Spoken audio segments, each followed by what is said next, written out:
dal leen ak jàmm suñu mbokk internet yi comme niñ ko faralee di def ay bés yu nekk tey dañ leen indiloon fii di gën a fës ci xibaar yi fas leen ko jukkil ci seen émission bi nga xamante ni moom la ñu tuddee taxaw seetlu. comme ni ngeen ko xam campagne électorale bi nag ubbi na léegi 41 listes ñooy ñëw jongante di laaj baatu askan wi pour mën leen représenter fële ci assemblée. lan mooy enjeu yi lan moo leen tax a jóg loolu dinañ ci taxaw ñëwaat ci. bi campagne bi ubbee tamit gis nañ ni am na ay wax yu ñuy wax ndax campagne dañ koy def pour nit ñi di wax loo xamante ni nii dafa waroo wala ay wax yoo xamante ni daal pour neexal la dégg nañ fi lu nekk léegi nag dinañ ñëw taxaw seetlu ci loolu. taxaw seetlu bi nag dañ koy tëjee li xew ci ministère de l'hydraulique ci fan yii di weesu la ñu signé benn contrat ak entreprise bi nga xamante ni mooy Sino Hydro nga xam ni ci groupe bi nga xamante ni nii ñoom ñoo nekk di tabax usine de dessalement bu nekk ci Mamel la. léegi nag contrat boobu noonu dafa war a jëlee ndox ci gàttal Lac de Guiers indi ko fii nga xamante ni mooy Dakar Thiès Mbour te dina am branchement ak Touba. loolu nag ba mu xewee kii di Birahim Seck moom am na lu mu jot a laaj moom ministre bi tam am na lu mu ci tontu. nees tuuti ñu xóotal loolu. comme niñ ko faralee di def ay bés yu nekk tey taxaw seetlu bi. aspect politique lay gën a waxtaanee mooy li nga xamante ni mooy campagne électorale bi ubbi na nag fan yi maanaam candidat yi am nañ 21 jours pour convaincre askan wi jox leen seen baat pour ñu toogal leen fële na la ci assemblée nationale. léegi nag dafa am lu xew ndax dañoo am habitude campagne bi bu ubbee ñuy dégg ay wax yu nekk est-ce que campagne dañ koo def juste pour nit ñi di wax loo xamante ni lu leen neex la lu ñu mënta dégg la wala dañ koo def pour convaincre nit ñi loolu moom mooy laaj bi. ndax kii di premier ministre Ousmane Sonko moom dafa génn rek xëy ne ñoom daal dañoo soxla assemblée bi pour mën a joyantiwaat réew mi. ndax bu ñu jëlee benn exemple bu ndaw rek nee na moom gis na ci compte bancaire benn nit 1000 milliards maanaam fii budget Sénégal toll fi ñu toll nii buñ ko diviser woon par 7 benn bi la nit kooku jël def ko ci compte bancaire. ba wax ci kiiwee nag waa Pastef ñenn ci ñoom am nañu génn ndax nit ñi ci internet bi jëm nañ laajte fu nekk 1000 milliards naka la ko nit mën a am ci benn compte bancaire. xool nañ tamit ci Sénégal ndax est-ce que am na banque bu mën a recevoir loolu ci benn compte kese. gannaaw ca loolu nag kuy di mel ni El Malick Ndiaye nga xamante ne nii moo fi nekk secrétaire à la communication Pastef moom nag génn na ba mu génnee nee na ku leen laajte na daal ndax am forcément xaalis boobu Sénégal la nekk. waaw ci gàttal daal moom ni mu expliqué da ngay mel ni xaalis bi dañ ko yóbbu bitim réew. waaye léegi nag bu ñu defee suñuy investigation am na nit bu ñu wax ni ñoom Macky Sall la ñu jàpp ni moom moo def loolu noonu muy 1000 milliards yi. ñu laajte nag parce que après ki mel ni Amadou Ba moom génn na yàq lu mel ni xeme presse bi nee nañ dañoo tayal saaga na def na lu ko neex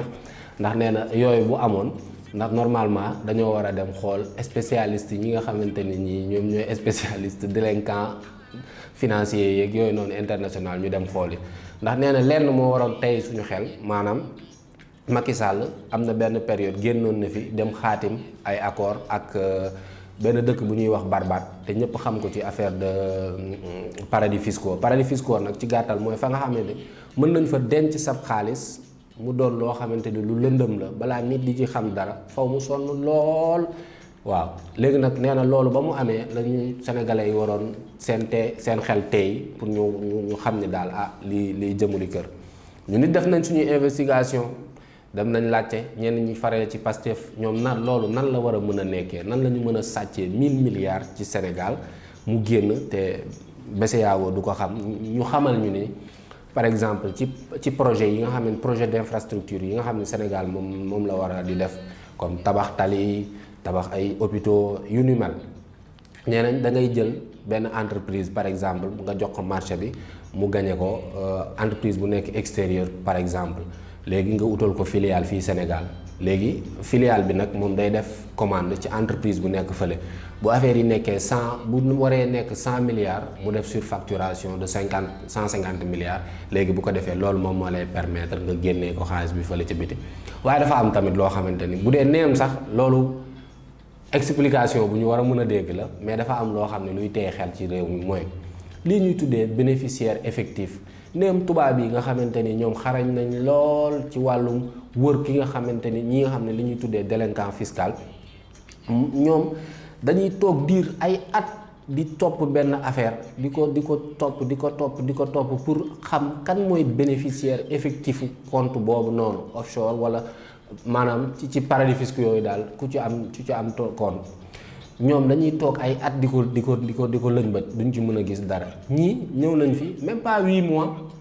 ci diir bu gàtt ñoom gis nañ paradis, xam nañ identifier nañ compte bi, xam nga génnee nañ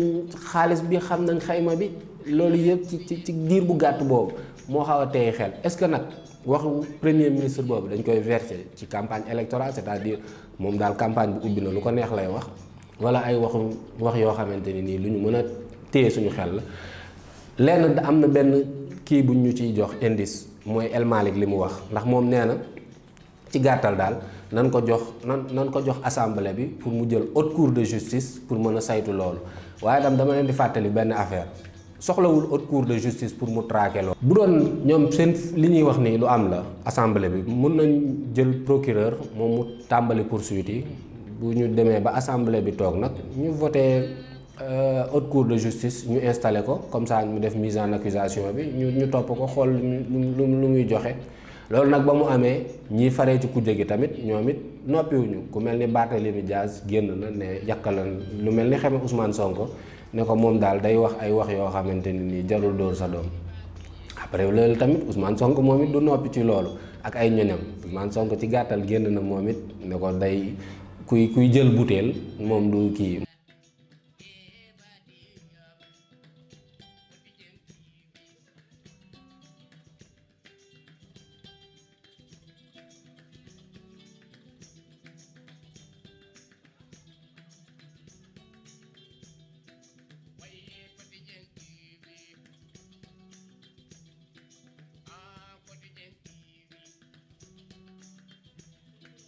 Barth tamit ba Ousmane Sonko génnee wax tontu la mu koy tontu moom nee na ko butéel bi ki seen diine aayewu leen ko, te loolu moom moo ko gënal mu def yi nga xamante ni nii ñun mënuñu koo wax ndax suñu éthique permettre ko. bu ñu génnee nag ci thème campagne bi, bu ñu génnee trop ci campagne bi dañuy wax ci li nga xam ne mooy stratégie de com bi ñu gis ci déclaration premier ministre bi. boo seetloo kii di Joseph Overton dafa am benn affaire bu mu tuddee benn théorie boo xam ne ci science politique la ñu tuddee fenêtre d'Overton. loolu nag boo ko déggee maanaam day nanguloo askan wala day nanguloo benn cible loo xamante ni nii en temps normal duñ ko nanguloo. léegi c'est-à-dire boo bëggee ab fenêtre la daal, boo bëggee nit ñi gëm li ngay wax doo commencer directement ci li nga bëgg a wax, da ngay commencer loo xamante ni nii ku ko dégg day taf gémmiñam. léegi nag bu débat bi di dem ba nga ñëw fa nga xamante ne nii nag foofu nga bëgg nit ñi gëm ko, te gis nañ ni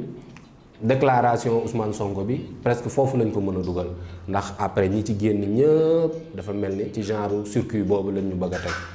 loolu nag moo nekkoon li nga xamante ni moom la ñuy njëkk a wax ci wàllum campagne électorale bi. bu ñu jugee ci loolu nag ñu wax ci les vrais enjeux de cette élection bi boo xoolee 41 listes la ñu présenté Sénégalais yi pour représenter leen Assemblée nationale. 48 listes yooyu noonu dinañ ci jël ñett ba ñeent muy ñi nga xamante ni ñoo fareek Amadou Ba, ñi fareek waa Pastef, ñi fareek Macky Sall, ñi waa PDS ak waa Sàmm Sa Kàddu. ndax boo xoolee kii di Ousmane Sonko principal objectif am mooy mu confirmer li nga xamante ni nii président Diomaye moom la amoon ci élection présidentielle bi ñu génn muy 54% de l'électorat. te benn risque la ci am ndax tey bu yàlla defoon moom amul majorité day mel ni désaveu, li tubaab di woowee désaveu, maanaam dan laa fal 8 mois après askan bi wóolootuñ la ba jël assemblée bi dénk ko ñeneen. keneen ki nga xamante ni moo ciy topp mooy Amadou Ba. Amadou Ba moom pratiquement élection bi amul dara loo xam ne il n'a rien à perdre ci élection bi, ndax au meilleur des cas lu mu mënti am day consolider base am, day xam ni lii moo ko dese mu liggéey bu dee dafa bëgg a jël réew mi 2029 maanaam. te moom it dafa am benn combat bu muy mëne ci suuf moom ak Macky Sall buñ ko waxee buñ ko waxul loolu moo am. ndax gis ngeen li xew ci présidentielle bi ñenn ñi nee nañ dañ ko trahir ñenn ñi nee nañ trahiruñ ko waaye li leer mooy campagne élection présidentielle bi daw na lu yàgg ñenn ñi faree APR banque seen loxo ba ñëpp teg ci seen bët il a fallu que Macky génn woote seen bu APR ñoom ñu toog waxtaan ñu doog a commencé di koy jàppale. léegi nag après xëcc am na ba Amadou Ba génn moom ba mu génnee nag yóbbaale na ay alliés yu am doole est-ce que dafa yóbbu li ëpp ci APR wala dafa yóbbu li ëpp ci Benno Bokk Yaakaar wala Macky ngeeg téye li ëpp ci Benno Bokk Yaakaar loolu moom mooy laaj bi loolu mooy bokk na ci benn question yi nga xamante ni élection bi dina ko tontu. bu ñu jugee ci Amadou Ba nag dañuy dem ci Macky Sall nag moom risque bu mag lay jël ndax boo xoolee élection yi mu participé de 2012 mooy bi mu ñëwee ci pouvoir bi ba 2024 bi muy génn ci pouvoir bi boo xoolee yooyu yëpp pratiquement daf ko gagné rawatina yi nga xamante ni moom ci boppam moo nekkoon mbëru boppam. léegi nag laaj bi mooy ki nekkoon président am tur woowu yëpp ci wàllum politique ñëw te ña nga doon àndal ñu ci bëri war nañ la ginnaaw dem ànd ak keneen ban poids électoral la am ak lan mooy solos ñëw fii ndax réeréwu leen mbir ni pouvoir bi en place ñi ngi wax waxi tëj ko waxi jugé ko te moom bu yàlla defoon tey ba mu gagné assemblée bi ndax kenn rek ko mën a mettre en accusation muy assemblée nationale tey bu mag yi gagné woon wala am majorité moom leer na ko ni mën na contrôler bu dee haute cour de justice moom la ñu war a teg ci kii bi moom mën na defi pexe daal ba nga xamante ne nii moom ak ay ñoñam surtout ñu ay ministre duñ leen jugé. bu ñu jugee ci loolu nag dañuy dem ci ñi nga xamante ni ñooy sàmm sa kàddu am na ñu leen tuddee nag les frustrés de Yewwi Askan Wi ndax ñoom ak Ousmane Sonko ñoom ñoo bokkoon coalition defoon ci local yi benn percée législative yi ñu ñëw confirmer ko après nag ca loolu ba dialogue ba amee la ku nekk jël sa yoon boog ñu ci bëri ku nekk jaar fa nga feneen léegi ñooñu dem nañ Ousmane Sonko gagné nañ léegi ñooñu tam faw ñoom ñu taxaw jàmmaarloo ak Ousmane Sonko parce que loolu moom mooy seen avenir politique ndaxam dañuy continuer di exister politiquement parlant wala dañuy ndëxmeelu ndax boo xoolee élection yi passé ñu ci bari bon ñaar rek a ci am 1% muy Khalifa Sall ak waa PUR le reste lu yàlla xam doy na léegi nag mu des PDS mooy équation bi ñoom moom depuis ay ñaata at ñi ngi nii kenn xamul ndaxam dañoo bëgg a dem pouvoir ndaxam dañoo bëgg a des opposition wala parti figurant la ñu bëgg a nekk ñi ngi noonu daal bu subaa ñu ànd ak Pastef ndax boo xoolee ci présidentielle yi Pastef la ñu woote jàppale léegi ba Pastef gagné ñu delluwaat ci opposition bi législative yi nii ñëw ka nga xamante ni lañ ne woon du àdduna yàgg ba ñoom ñu ànd ak moom muy Macky Sall moom lañ defanteel nii dem élection léegi nag ñi ngi xool fan lay mujjee mais loolu yëpp bu weesoo gis nga ñi ñu lim yëpp sauf waa Pastef ñoom bu ñu demee ba assemblée yàlla def ni bu ñu boolee seeni voix mën nañ forcer lii di cohabitation pouvoir bi gëm nañ ni ñoom du ñu hésiter loolu parce que loolu moom mooy seen avenir après moom mooy seen assurance ndax bu ñu boolee seen voix ba mu leer ni mën nañ diriger assemblée bi loolu gëm naa ni ak divergence yi mag yi mën a am ak Amadou Ba ak ñeneen ak Pastef ak kii Amadou Ba ak waa PDS yeeg loolu gëm naa ni day doon loo xam ne lu secondaire parce que seeni intérêt commun mooy booloo loolu lañ leen indiloon ci wàllum politique. ñu tëjee waxtaan bi ak Cheikh Tidiane Dièye kii nga xamante ni nii mooy ministre de l'hydraulique ak de l'assainissement moom it fi mu toll nii ñu ngi koy dégg ci yeneeni mbir gannaaw ba ONAS bi nga xamante ni Cheikh Dieng daf ko joxoñ baaraamu tuuma ne ko daal dafa ci gàttal dafa def li ko neex ndax arrêté na fi appel d'offre dem jël ay marché yoo xamante ni nii jox ko ay entreprise yoo xam ne ca France lañ ne ndax nee na dañoo yàkkamti woon ndax taw bi hivernage bi mi ngi ñëw moom mi nga xamante ne nii Cheikh Dieng daf ko joxoñoon baaraamu tuuma ci affaire ONAS bi maanaam ba mu récupérer marché ya ONAS joxe woon jox ko yeneen tubaab boobu ba léegi nag enquête ñëw na bii passé nag kii di ñu wax Birahim Seck te mu nekkoon forum civil moo jug moom daal ab laaj lay daf ko ne lii nga xamante ne nii mooy grand transfert de l'eau bi nga xamante ni day jóge Lac de Guiers ñëw servir Dakar Thiès Mbour ak branchement bu am Touba nee na ko Sino Hydro mi nga xamante ne nii moom moo war a liggéey boobu noonu ndax appel d'offre la gagné wala da nga ko koo jox gré à gré ba loolu amee nag génne nañ ay communiqué ministère de l'hydraulique génnee na communiqué FONSIS bi nga xamante ni nii moo waroon conduire affaire yi moom it génnee na communiqué FONSIS daal nee na ñoom waxtaan c'est le bon juste waxtaan nañ ak plusieurs candidats ci gannaaw ba boobu nag la ñu tànn kii di Sino Hydro mais ba léegi leeraloon nit ñi ni appel d'offre la wala marché gré à gré ki nga xam ne day woote jubal jubbanti ñu laaj la nga xam lii appel d'offre la wala gré à gré waroon na mën a yomb nag ndax da nga doon ñëw rek ne leen appel d'offre la preuve yi firnde yaa ngi nii wala gré à gré la nit ñi jàll ci leneen waaye boobu ba léegi daal ñu ngi ñuy tourner kenn xamul fu kii bi ñu déglooti PM bi rek xëy na tamit dina ñëwaat wala ministre de la justice ne moom it dina defati enquête ba léegi ñu ngi toog di xaar loolu daal lañ leen fi indiloon li gën a fës ci xibaar yi semaine bi ñuy jox rendez-vous fan yi di ñëw ci yeneen i numéro